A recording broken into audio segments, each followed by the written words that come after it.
اور یہ بھی بات سمجھ لیجئے، ہر بات میں اختلاف بنانا یہ کوئی مستحسن عمل نہیں ہے۔ 9 ذی الحجہ جی ہم نے 8 کو رکھنا ہے، کیوں جی 9 سعودی عرب کے مطابق رکھیں گے۔ وجہ ظہر کی نماز سعودی عرب کے ساتھ پڑھتے ہو، عصر کی نماز سعودیہ کے ٹائم کے ساتھ پڑھتے ہو، اور یہ کج فہمی اور کم عقلی کی ایک بہت بڑی دلیل بھی ہے۔ کیوں؟ سن لیجئے، آپ کو پتہ ہے کچھ ملک دنیا میں ایسے بھی ہیں جہاں پہ سعودیہ سے قبل چاند نظر آ جاتا ہے۔ جن ممالک میں سعودیہ سے قبل چاند نظر آ جاتا ہے، ان ممالک میں تو یوم عرفہ اگر آپ سعودیہ کے ساتھ رکھنے کی کوشش کریں، ان ممالک میں تو عید ہوگی، تو عید کے دن روزہ رکھیں گے۔ مالدیف کے اندر ہمارے قاری نوید الحسن صاحب 2 سال انہوں نے سعودیہ سے 1 دن پہلے روزہ رکھا ہے، 1 دن پہلے چاند نظر آ جاتا ہے۔ برازیل، ارجنٹینا، مغربی افریقہ کے ممالک میں چاند 1 دن پہلے نظر آ جاتا ہے۔ اس کا مطلب ہے یہ کوئی اختلافی مسئلہ تھا ہی نہیں، زبردستی بنایا گیا۔ جی حدیث میں لفظ یوم عرفہ کا ہے، حدیث میں یوم عرفہ کی تاریخ بھی تو طے ہے۔ 9 ذی الحجہ وہی تاریخ جو سعودیہ میں 1 دن پہلے آتی ہے، یہاں پہ 1 دن بعد پہنچتی ہے، تاریخ وہی ہے۔ آپ کو یہ کون سا مغالطہ ہے، یہ وسوسہ ڈالا گیا ہے۔ جو بندہ 9 کے 9 رکھتا ہے وہ تو ویسے ہی اجر و فضیلت پائے گا، اور جس نے 1 رکھنا ہے وہ شک کا روزہ 8 کا نہ رکھے، وہ صرف 9 ذی الحجہ کا پاکستان کے مطابق روزہ رکھے، انشاءاللہ یوم عرفہ کے ثواب کو پالے گا۔ یہ کوئی اختلافی مسئلہ ہی نہیں۔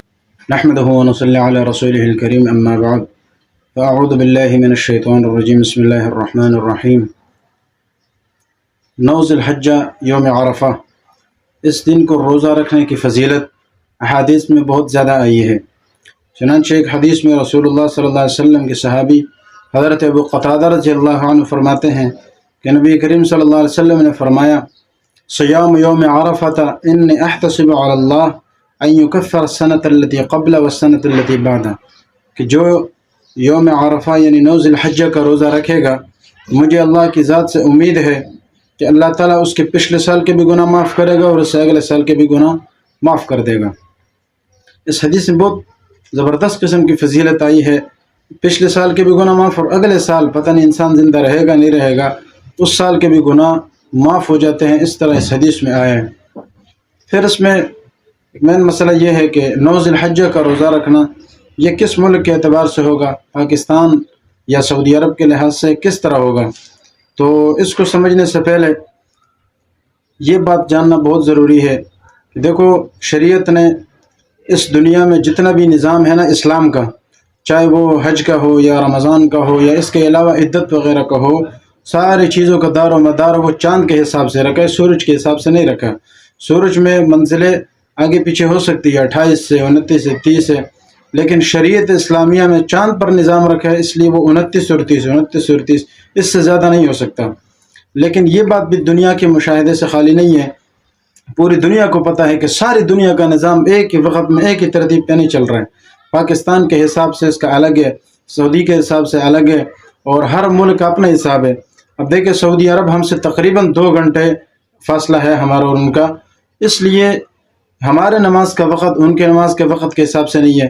وہاں مغرب کا وقت ہے تو یہاں مغرب کا وقت نہیں ہے، سحری اور افطاری کا وقت الگ الگ ہے۔ ہم یہاں سحری کر رہے تو وہاں پر ہو سکتا ہے رات ہو، یا وہاں پر افطاری کا وقت ہو تو یہاں پر رات ہو۔ تو اس طرح یہ سارے دنیا کے مشاہدے میں ہے کہ ایسا نہیں ہے کہ ایک ہی وقت میں سارا نظام چل رہا ہے۔ کچھ ممالک ایسے بھی ہیں جہاں پر چاند ابھی نظر آتا ہے اور کیا نام ہے وہ دوسری جگہ میں نظر نہیں آتا۔ یہ مختلف حصے ہیں، کبھی یہاں رات ہوگی دوسرے ملک میں دن ہوگا، اسی طرح وہاں پر رات ہوگی تو یہاں دن ہوگا۔ 6 مہینے ایک ملک ایسے بھی ہے جہاں رات ہوتی ہی نہیں ہے، 6 مہینے ایسے جہاں پر وہ دن ہوتی ہی نہیں ہے، وہاں پر چاند کا حساب کیا ہوگا؟ اس لیے پوری دنیا کے سامنے یہ نقشہ موجود ہے۔ اس زمانے میں جب رسول اللہ صلی اللہ علیہ وسلم کے زمانے میں جب یہ نظام معلومات کرنے کا نہیں تھا، اس کے باوجود بھی تمام لوگ اپنے حساب سے چاند کو دیکھ لیتے تھے، اور اصل حکم بھی یہی ہے کہ رسول اللہ صلی اللہ علیہ وسلم نے فرمایا، صوموا لرؤیتہ وافطروا لرؤیتہ، کہ جب تم روزہ رکھو تو وہ بھی چاند کو دیکھ کر رکھو، اور جب تم افطار یعنی عید کرو تو وہ بھی چاند کے حساب سے کرو، اپنے حساب سے نہیں، کیلنڈر کے حساب سے یا اپنے اندازے لگاتے رہو، یہ چیز نہیں ہے۔ چاند کو دیکھنے کا اعتبار ہے۔ اور مزے کی بات بتاؤں کہ نبی صلی اللہ علیہ وسلم نے رؤیت کا لفظ کہا ہے، صوموا لرؤیتہ، تم چاند کو دیکھو، رؤیت مطلب اپنی آنکھ سے دیکھو، تو اس کا مطلب یہ ہے کہ چاند کو اپنے آنکھ سے دیکھنا یہ معتبر ہے۔ وہ جس ملک کو نظر آ جائے ٹھیک ہے، جس کو نظر نہ آئے تو وہ نہ رکھے، اس لیے کہ نبی صلی اللہ علیہ وسلم نے کیا فرمایا، صوموا لرؤیتہ، اپنے رؤیت کا اعتبار کرو، رؤیت ہو چاند دیکھو تو روزہ کرو رکھو، چاند دیکھو تو عید مناؤ۔ یہ ساری چیزوں کا دار و مدار نبی علیہ الصلوۃ والسلام نے کیلنڈر کے حساب سے نہیں بتایا، وہ چاند کے حساب سے بتایا، اور وہ پوری دنیا کے سامنے ہے۔ دوسری بات یہ ہے کہ یوم عرفہ اور اسی طرح دیگر چیزیں یہ ہر ملک کے حساب سے اپنا ہو سکتا ہے۔ اس پر میں سب سے پہلے ترمذی شریف کی ایک حدیث آپ کے سامنے رکھوں گا، اس کے بعد پھر یہ مسئلہ آپ کے سامنے واضح کروں گا کہ یوم عرفہ 9 ذی الحجہ وہ کس ملک کے حساب سے ہوگا، پاکستان کے حساب سے یا سعودی عرب کے لحاظ سے۔ دیکھیں یہ میرے پاس ترمذی ہے، جامع الترمذی، اس میں تقریباً پہلی جلد اور کتاب الصوم صفحہ 148 پہ امام ترمذی رحمہ اللہ ایک باب باندھتے ہیں۔ باب کیا ہے کہ باب ما جاء لکل اہل بلد رؤیتہم، کہ ہر شہر والوں کے لیے ان کے اپنے رؤیت کا اعتبار ہے، یعنی وہ چاند کے حساب سے چاند کو جب دیکھیں گے تو اپنے رؤیت کا اعتبار ہے، ساتھ قریب والا ملک نہیں، دور والا اگر کوئی اور ملک ہے وہ اپنے چاند کو دیکھیں گے، وہ اپنے حساب سے دیکھیں گے، اس ملک کو نہیں دیکھیں گے یہاں پر کیا ہو رہا ہے۔ یہ دیکھو ترمذی اور تقریباً صفحہ 148، اس میں امام ترمذی بولا یہاں باب باندھتے ہیں، باب ما جاء لکل اہل بیت رؤیتہم۔ اس میں ایک حدیث لائے ہیں حضرت قریب رحمہ اللہ، قریب رحمہ اللہ فرماتے ہیں کہ مجھے فضل بنت الحارث رضی اللہ عنہ نے مدینہ سے بھیجا شام کی طرف، شام میں امیر معاویہ رضی اللہ تعالیٰ عنہ وہاں گورنر تھے، تو جب وہاں پر بھیجا کسی کام کی غرض سے، کہتے وہاں پر جمعہ کی رات تھی تو ہم لوگوں نے چاند دیکھ لیا، میں نے نہیں، یعنی سب لوگوں نے، امیر معاویہ رضی اللہ تعالیٰ عنہ نے، دیگر لوگوں نے چاند دیکھ لیا اور روزہ بھی رکھ لیا۔ پھر جب مہینے کے آخر میں میرا کام پورا ہوا، میں واپس آیا مدینہ میں، تو مجھ سے ابن عباس رضی اللہ تعالیٰ عنہ نے کچھ سوالات پوچھے، ان میں سے چاند کے بارے میں بھی پوچھا۔ چاند کے بارے میں جب پوچھا تو میں نے ان کو بتایا کہ ہم نے تو جمعہ کی رات کو چاند دیکھا ہے، اور اس کے بعد انہوں نے روزہ بھی رکھ لیا۔ انہوں نے کہا کہ آپ نے خود بھی دیکھا ہے؟ فرمایا نہیں میں نے تو نہیں، لیکن لوگوں نے، امیر معاویہ رضی اللہ تعالیٰ عنہ نے، یعنی وہاں کے لوگوں نے جو مقامی لوگ تھے، بادشاہ تھے، انہوں نے دیکھ لیا، روزہ بھی رکھ لیا۔ تو انہوں نے کہا ہم نے تو یہاں پر جمعہ کی رات کو نہیں دیکھا، ہم نے تو ہفتے کی رات کو دیکھا، لہٰذا ہم کیا کریں گے یا تو ہم خود پھر چاند کو اپنے حساب سے دیکھ لیں پھر عید کریں گے، یا تو پھر ہم حتیٰ نکمل 30 روزے پورے کریں۔ یہ دیکھو حدیث میں الفاظ ہیں، ابن عباس رضی اللہ عنہ فرماتے ہیں کہ لیکن رأیناہ لیلۃ السبت، ہم نے جمعے کے دن نہیں، ہم نے ہفتے کی رات کو دیکھا ہے، ہفتے کی رات کو دیکھا ہے، اس لیے فلا نزال نصوم حتیٰ نکمل 30، ہم مسلسل روزے رکھیں گے یہاں تک کہ 30 پورے کر لے۔ او فرمایا کہ او نراہ، یا ہم خود چاند کو دیکھ لیں، یا ہم بھی چاند کو دیکھ لیں، یا نہیں دیکھا تو ہم 30 دن پورے کریں گے۔ تو اس نے حضرت قریب رحمہ اللہ نے پوچھا، وہ فرماتے ہیں فقلت، تو میں نے کہا الا تکفینی برؤیت معاویہ وصیامہ، کیا ہمارے لیے حضرت امیر معاویہ رضی اللہ تعالیٰ عنہ کا روزہ اور ان کا چاند دیکھ لینا اور روزہ ہمارے لیے کافی نہیں ہے؟ قال اللہ، اس نے کہا نہیں، یہ ہمارے لیے کافی نہیں ہے۔ پھر فرمایا ہاکذا امرنا رسول اللہ صلی اللہ علیہ وسلم، اسی طرح اللہ کے نبی صلی اللہ علیہ وسلم نے ہمیں حکم دیا۔ کیا مطلب؟ کہ رسول اللہ صلی اللہ علیہ وسلم نے کہا ہے کہ صوموا لرؤیتہ، تم خود چاند کو دیکھو، خود چاند دیکھو تو عید مناؤ، خود چاند دیکھو تو رمضان کے روزے رکھو، اپنے چاند کا حساب ہے۔ تو اس سے فقہاء نے مسئلہ نکالا کہ اختلاف مطالع معتبر ہے، جو دور دور کے علاقے ہیں ان میں اپنے چاند کا حساب ہوگا، اس لیے یہاں پر ایسا نہیں ہے کہ آپ نے اگر چاند دیکھ لیے تو پوری دنیا پر آپ کا دیکھنا لازم ہے۔ مجھے بتاؤ، ان ساری چیزوں کو دیکھنے کے بعد خلاصہ یہ نکلتا ہے کہ ہر ملک کا حساب اپنا ہے۔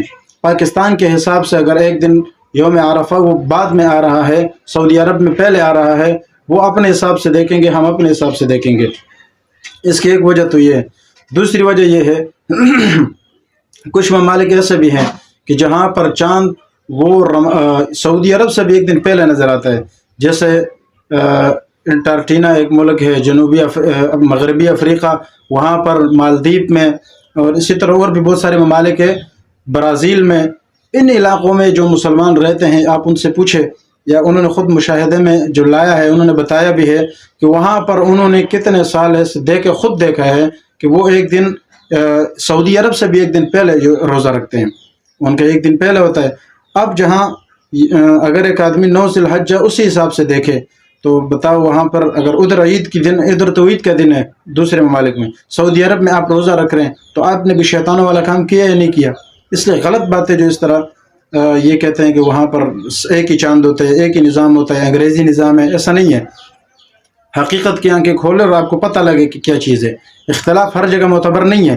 جیسے میں آپ دیکھ بھی سکتے ہیں مولانا صاحب ابتسامی علیہ ظہیر صاحب، انہوں نے خود بھی فرمایا کہ ہر جگہ اختلاف کرنا مستحسن نہیں ہے، اور بے وقوفوں والا کام ہے جو یہ بات کرتے ہیں کہ یہاں اپنا حساب ہے ادھر کا، دونوں کا ایک ہی نظام ہے. نہیں، بلکہ یہاں نماز آپ اپنی پڑھتے ہو، یہاں ظہر کی نماز ہے تو وہاں پر آپ ظہر کی نماز نہیں پڑھتے، یہاں عصر کی نماز ہے تو اس کے حساب سے آپ نہیں دیکھتے، وہاں دیکھو گے تو آپ کی قضا ہو جائے گی، 2-2.5 گھنٹے کا فرق ہے. اس لیے وہ الگ نظام ہے، یہ الگ نظام ہے، اس کو سمجھو. اور انہوں نے کہا کہ یہ بے وقوفوں والا کام ہے جو اس طرح کی بات کرتے ہیں. اس زمانے میں یہ اختلاف تھا ہی نہیں. تو کہنے کا مقصد یہ ہے کہ 9 ذی الحجہ یا 9 ذی الحجہ یہ جو لفظ ہے اس پر بھی اگر آپ غور کریں تو آپ کو پتہ چلے گا کہ یہ اپنے حساب سے ہے، کیونکہ 9 ذی الحجہ یہ عرفات کے میدان کے ساتھ خاص نہیں ہے. کیونکہ یوم عرفہ کے 3 مطلب ہے. ایک مطلب تو یہ ہے کہ یوم عرفہ یعنی وہ دن جس دن حاجی عرفات کے میدان میں جمع ہوتے ہیں، ایک مطلب تو یہ ہو گیا. دوسرا مطلب یہ بھی علماء نے لکھا ہے کہ حضرت جبرائیل علیہ السلام نے جس دن ابراہیم علیہ السلام کو حج کے افعال سکھائے، مناسک سکھائے، تو وہ بھی چونکہ 9 ذی الحجہ کا دن تھا، اس لیے بھی اس کو یوم عرفہ کہتے ہیں.